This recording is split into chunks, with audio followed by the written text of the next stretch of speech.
Hey viewers, please don't forget to subscribe if you like the channel. Let's go. Men who caught your partner cheating on you. What's the story? Ages at the time. I was 27, she was 24. He was also 27 probably. New Year's Eve, I'm sleeping on the floor of a friend's house who hosted the party, also who ex was banging, and I'm trying to get a few hours of sleep because I have to be at work pretty early in the morning. I'm sleeping on the floor because a bunch of people crashed there and the couches claimed etc. So it's already just not the best timing, and I was probably hungover. I sort of wake up as my ex and friend literally walk over me to go upstairs. I didn't think anything of it and I just sort of assumed my ex would come back and sleep next to me. I wake up completely and by this time it's probably 4 or 5 in the morning. I hear my ex talking and laughing and hear that it's coming from the bathroom upstairs, so I stand for a moment in the dark hallway. Friend comes out buck naked and walks to his room to get towels or whatever, and only sees me in the dark hallway on the way back to the bathroom. I hear him tell ex that I'm standing out there, and I don't want to deal with the confrontation, so I quick go back downstairs and get my stuff to go home and try to get at least a couple hours of sleep in a real bed before work. In my mind, that's what I'm most pissed about actually. Why would you leave me to sleep on the floor? I would have went home if I knew you were just gonna bang someone else. Before I tell you what happened next, I have to make it clear that I should have seen it coming, but I was too trusting. It's not even that my ex was having sex with someone else, it's that I was totally in the dark about everything. A few months prior, this friend my ex cheated with had heard about a little couple's foursome kind of experience that my ex and I had with another mutual friend. Friend is interested and kind of brings it up briefly but never really expresses much directly. I have always been open about it. Apparently, getting interested in a threesome with me and ex possibly turned into just major flirting with my ex. In a Thanksgiving party, I was looking all over for ex and found them both in the host's bedroom. Now, I think everyone was really drunk and in retrospect, it was not a good time to have a conversation about the attraction between them, but it's what happened. I just wanted to address it and leave it open for discussion later, and we would talk about whether it was going to be a group thing or maybe me and ex could have an open thing. I left them in that room thinking that we had an honest and open exchange, but apparently they took that as a blessing to fuck right then and there. As I would find out later, they met up a bunch of times. Like I said, I don't think that would have crushed me so much if it didn't take months to find out that happened. The most ever said was, it was just a crush and I'm over it, which is not the same as telling me they had sex. And as I would find out, it wasn't true anyways. So for months, I just assumed that she didn't want to pursue anything. But the truth was she just didn't want to let me know. Even though she and he was telling all our friends that I knew about their fuck sessions. Never said a word to me, never communicated. Even though I was open to it. She remembered that much, but maybe was too afraid I was going to change my mind or something. Back to New Year's Day. I'm just actually most annoyed I'm stuck at this asshole's house, so I'm calling an Uber when she comes down to basically see if I'm mad. I was pretty calm, I was trying to be quiet cause there's sleeping people everywhere, some people totally woke up anyways though, and I don't blame them for pretending to be asleep. I wasn't about to argue or yell or whatever, I just said, it sure looks like something is going on, so I'm going to go home, you can come if you want. At this point I think she finally realized that she could not keep pretending that I knew about everything and said, I think you should know that friend and I are having sex. Not, I thought you knew. It was so painfully clear that the whole thing was just hidden from me. She did not go with me. She stayed and fucked this dude. I went to work. I had been with ex for like 6 or 7 months at this point. In another 3 months or so, after a lot of finding out more and more fucked up stuff, I called it quits. And the cherry on top that at one point she wanted me to feel bad for her because asshole friend made her feel special and then ditched her once they were found out. I realized that even if I was open and supportive that she was going to ignore that and treat me like shit.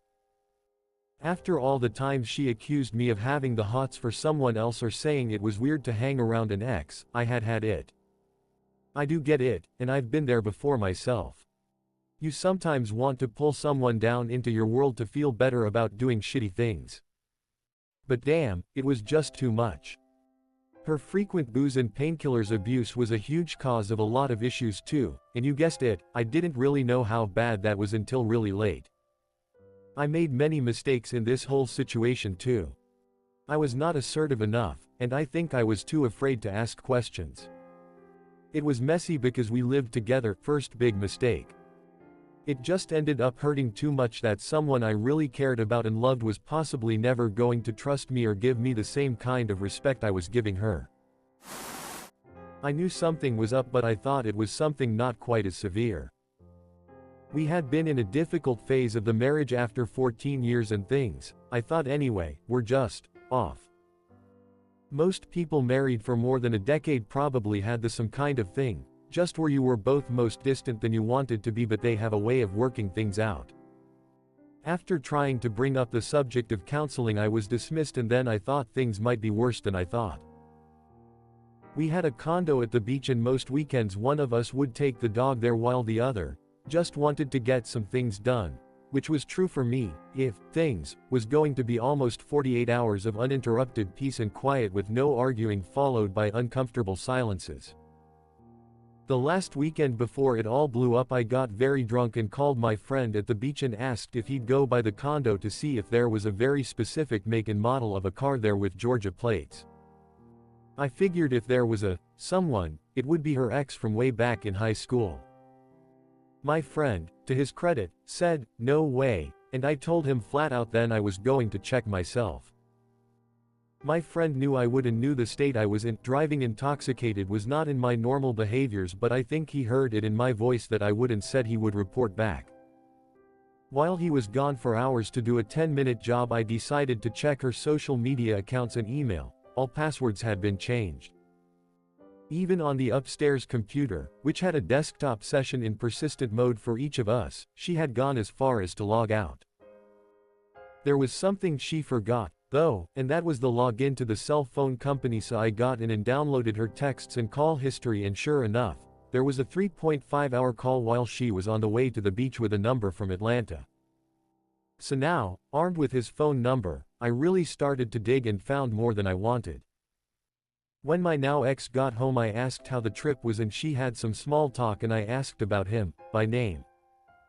I told her, "There's no point in hiding, I know what's going on," and she tried to squirm out, but I put the screws to her pretty hard until she broke. I told her I was going to go to the beach in the morning, that would be Monday. I had to come up with a reason why I needed to go there and miss work, so I sent the boss an email something about a broken water pipe, and I had to run down there to take care of it, and I would be online Monday afternoon. Sometime around Wednesday I called home and we had a talk. She said that, yes, she had fallen in love with him and wanted to dissolve our marriage so she could be with him. I appreciated her honestly, and in the end we wound it all down, and that was that, though it took nearly a year to get to the very end. My state makes it difficult to obtain a divorce. They seem to really want to make 100% sure that's what you want, and that's what she wanted. My ex and the other guy married about 3 years after the divorce and are still together another 7 years later after the divorce. Things are going well for them. My ex and I, once the dust settled and the wounds were all licked and healed, managed to remain on friendly terms, and I have to admit doing so was kind of important to me. The new guy and I ended up on friendly terms too, but that was a much longer journey, and I only threatened to beat him not to death but to the point he wished for death just once, which was better treatment than he would have gotten with most other people in my shoes. The last 10 years have been a challenge for me. The divorce took what was a mild, underlying chronic depression and blossomed that into a raging sea of negative self-opinion that I finally got professional help for, but not before I developed the most negative coping mechanism you could, by way of a crippling drug addiction that I hoped would simply end my life in a guilt-free way some random night, which it never did. I had guns pulled on me twice and was stabbed once, but never lucky enough to get killed outright. Along the way I met someone and f-seeked that relationship up because of my depression and drug use, and that's the thing that eats at me the most. The fact that I had what at 50 I can say was probably my last real shot, and I f-seeked it all up. She deserved way better, and it is a painful realization to know WHTA she would been better served not meeting me at all, but I can't say I wish we didn't meet, which, I suppose, is the most profoundly self-centered thing in the world. She might even read this, we having met on Reddit one night talking about accents around the world. Anyway, enough of my sob story. Caught my ex through phone ambient sound recording software. Was working for a schmuck and started a solo accounting firm the year prior while doing a master's. The landlord told me about catching his wife with recordings, so I tried it out and confirmé. We knew each other since we were 11. She flunked out of law school at 20 over an abortion that I am not sure was mine in hindsight. She deleted a year of Gmail, so. But there was some deniability to her cheating, so I let it fly with many YRS of mutually tortuous interrogation. Fast forward 8 years, we were in our late 20s, early 30s with 2 kids. I paid for her law school second chance as opposed to marriage. Interracial couple, but oddly I paid a dowry to get out. Come to find out through recordings she gangbanged the school in the bathrooms. She lied and said she didn't, of course. It was choppy sound-wise. But she kept at it until she graduated and confessed, then took it back several times. Oddly though, she had some sexual abuse as a child, and so did I, so I kinda stayed in denial and was focused on providing for my kids. We stayed with my folks for many YRS. Later she banged my AIDS-ridden stepfather. That was kinda the last line. Like I am progressive, but when she was breastfeeding and doing that fucker, I snapped. She used her law shit and said I was too high on weed.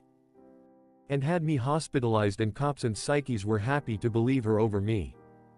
She was building her custody case back then. We tried again for the kids' sake. I got a place for me and the kids after living in a car solo and let her come cause her grimy family disowned her over me, but came running back after she got that degree. She was living with my folks, then my grandparents. I couldn't be there anymore. Then I was visiting one night and walked in her and my grandfather with the lights off in her face near his boxers. He was getting socks with the lights off. But again, Christian me desperate to keep the kids let her move in. 2 weeks after she moves into my place, she calls cops and because of a history has me hospitalized again. 1 week out I see some rondo telling her come here in front of me, and I say who are you, and he says the new neighbor from my place. I put up compares around my apartment and she would turn them off when I left for work. I got fed up. I needed an out and then turned to Tinder. I met a decent woman. We had sex one weekend and she miraculously got pregnant when she told me she was infertile. Yes, it's a blessing. But it felt a bit contrived. 2 months later, while video chatting, I saw a guy come off her from sex. Prior to that, after the initial Tinder weekend, the Feezer ex went crazy and took the kids and ran to a shelter. Lied about abuse and they took her and my kids. I called Axe, but more on that later. After hunting my kids down via Google Find My Phone, I find this bullshit shelter and hang out for hours just to see my kids. Given my Tinder love was too busy to talk to me after my kids were ripped out of my life, but I was focused on seeing the kids. On my second day of waiting, I see a breathtaking model and fall in love at first sight. I get her number, invite her over and grab her ass aggressively the first night. She smiles but has to be classy, and pretends to be offended and makes me beg to see her for a month. We later fall for each other and my layas ends and I didn't find a new place, so I take a shitty basement apt.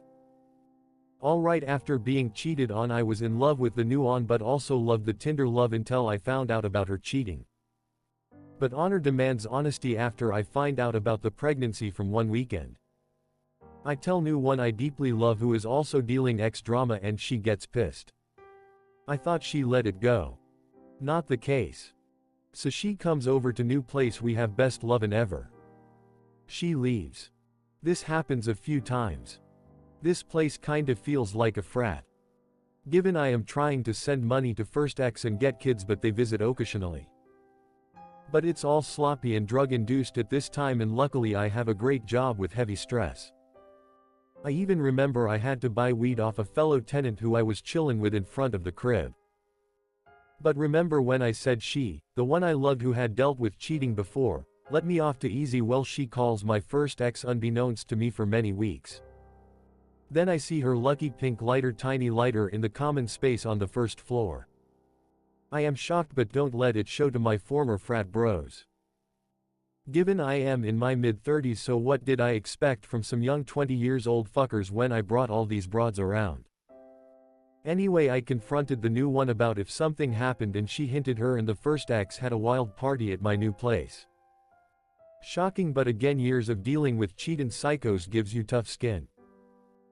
There were 3 days that broke me. How it all happened is foozy. Now the first ex with the sex issues didn't know about the Tinder love pregnancy. The model tells her about it. The first ex is devastated, given I hate her and don't care, but again, this is someone who I knew since I was 11 and was cut off of her family for 10 years and occasionally suicidal. That was a hard convo. Then another day I find out the first ex knew for a while and got her mutual revenge with the model and the tenant's upstairs party. Now the last day is the day that broke with. The first ex was psycho, but alive, so I was cool. The new love crazy but wanted revenge and did hurt me, but she had trauma, so I get it. But the Tinder love and seeing her on that third day was the last straw. I really loved that crazy broad, and she was on a different continent with my seed in her. I kinda just stayed in bed for a week and gave up on my job with people I loved there. This was 2018. Had 4 cases from getting arrested 4 times from going to see my kids at school. This is what I got for paying for a friend's law school. Had 9 months of therapy just for my therapist to confirm I am not crazy in the least. During this time they forced me on drugs like Haldol and lithium, which caused Parkinson's symptoms for months. I couldn't stop shaking my body for months. One of the worst experiences of my life. I somehow blinked and ended up at my mom's at 35 and have to see her drug-dealing husband who banged my ex and stole from my mom from my biological father daily. Luckily I've come to see him and the ex's crackheads. I have enough money to leave right now into another app, but after nearly 2 years in hell I figure suck it up for a few more months, buy a house and rent out the top few floors.